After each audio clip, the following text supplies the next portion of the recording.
ரசூலுல்லாஹி ஸல்லல்லாஹு அலைஹி வஸல்லம் சபையில் இருக்கிறார். ஒரு தோழர் வந்து விட்டார்.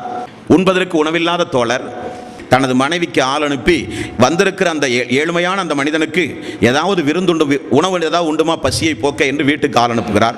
ஒரு மனைவி சொல்லுகிறார், யார சொல்லலாம் ஒன்றுமில்லை. அடுத்த மனைவிக்கு அனுப்புகிறார், அங்கும் ஒன்றுமில்லை. ஒவ்வொரு மனைவியினுடைய வீடுகளுக்கும் அனுப்பி எல்லா மனைவிகளும் சொல்லுகிறார், நம்ம வீட்டில் ஒன்றும் இல்லைன்ட்டாங்க. ரசூலுல்லாஹி ஸல்லல்லாஹு அலைஹி வஸல்லம் அடுத்து இதே போல மக்களை பார்த்து சொன்னார்கள், அல்லாஹ்வினுடைய இந்த விருந்தாளியை கண்ணியப்படுத்துகிறவர் உங்களில் யார் என்று கேட்டார்கள். அப்பொழுதும் எழுந்தார் இந்த அபூ தல்ஹா.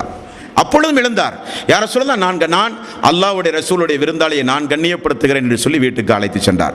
வீட்டில் மனைவியிடத்தில் அனுமதி வாங்கவில்லை. வீட்டில் அன்றைக்கு உண்டுமா இல்லையா அதெல்லாம் தெரியாது. அல்லாஹ்வுடைய பாதையில் வாரி வாரி கொடுத்து கடைசியில் அவருடைய குடும்ப சூழ்நிலை எப்படி இருந்தது என்பதற்கு இது ஒரு உதாரணம். வீட்டுக்கு போனால் உம்மு சுலைம் ரலியல்லாஹு அன்ஹு, அபூ தல்ஹாவுக்கே இஸ்லாத்தை சொன்ன பெண்மணி அல்லவா. ரசூலுல்லாஹி ஸல்லல்லாஹு அலைஹி வஸல்லம் சபையில் இப்படி இருந்தார், ஒரு மனிதர் வந்திருக்கிறார், என்ன செய்யலாம், நமது மக்களுக்கு மட்டும்தான் உணவு உண்டு, நமக்கு உணவில்லை.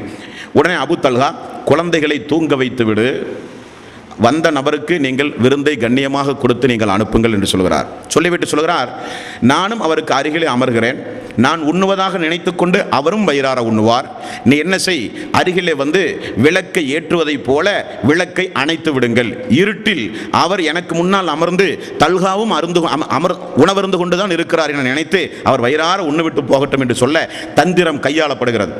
விளக்கை ஏற்றுவதைப் போல உம்மு சுலைம் அவர்கள் விளக்கை அணைத்து விடுகிறார். இருட்டில் அந்த தோழர் வயிறார உண்டு விட்டு சொல்கிறார், குழந்தை பட்டினி, உம்மு சுலைம் பட்டினி, அபூ தல்ஹா பட்டினி. அல்லாஹ் விடுவானா அந்த குடும்பத்தை? பகலில் ரசூலுல்லாஹி ஸல்லல்லாஹு அலைஹி வஸல்லம் அவர்களை சந்திக்க செல்லும் போது அந்த விருந்தாளியை கண்ணியப்படுத்தி அபூ தல்ஹாவை பார்த்து அல்லாஹ்வுடைய ரசூல் என்ன சொன்னார் என்பதை புகாரியிலே 3798வது நபிமொழியாக நீங்கள் பார்க்கலாம். அல்லாஹ் வியப்படைந்து விட்டான், ஆச்சரியமடைந்து விட்டான் அந்த குடும்பத்தை பார்த்து என்றார்கள். அல்லாஹ் ஆச்சரியப்படுறான் சாதாரண விஷயமா?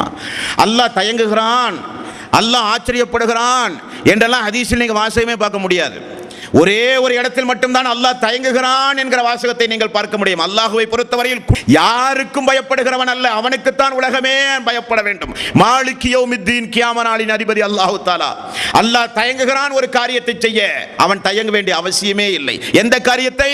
தன்னுடைய நேசர்களுடைய உயிரை இந்த உலகத்தில் கைப்பற்றும் போது அல்லாஹ் தயக்கம் காட்டுவதைப் போல வேறு எதற்கும் அல்லாஹ் தயக்கம் காட்டுவதே கிடையாது. நியதி எல்லோரும் மரணித்துத்தான் ஆக வேண்டும். அப்ப நல்லவர்களுடைய உயிரை கைப்பற்றும் போது அல்லாஹ் கொஞ்சம் தயங்குகிறான் என்றார்கள் ரசூலுல்லாஹி ஸல்லல்லாஹு அலைஹி வஸல்லம். அதே போல தல்ஹாவே நேற்றைய தினம் அந்த விருந்தாளியை கண்ணியப்படுத்துவதை பார்த்து குழந்தையை உறங்க வைத்து விளக்கை அணைத்து நீங்கள் எல்லாம் பட்டினி கிடந்து அல்லாஹ்வுடைய விருந்தாளியை கண்ணியப்படுத்துவதை பார்த்து அல்லாஹ் வியப்படைகிறான் என்று சொன்னார்கள் ரசூலுல்லாஹி ஸல்லல்லாஹு அலைஹி வஸல்லம்.